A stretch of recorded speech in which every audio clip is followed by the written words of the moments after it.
Huwag kang maingay, pero may sasabihin akong sekreto. May lahi ng aswang kapitbahay natin. Story.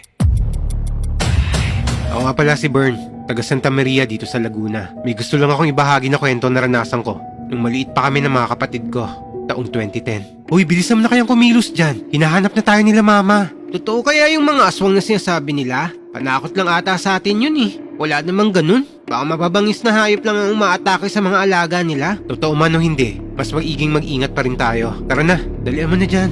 Nakatira pa kami nito sa Bacolod City. Dahil nga probinsyang tinitira namin, hindi maiwasan na hindi magkaroon ng usap-usapan tungkol sa mga aswang. Noong mga panahon na to, nasa 9 na taong gulang pa lang ako. Habang ang kapatid ko naman na si JP ay nasa 8 taong gulang. At meron pa kaming 2 maliliit na kapatid. Yung bahay namin nakatirik sa may maliit na burol, sa may bandang itaas.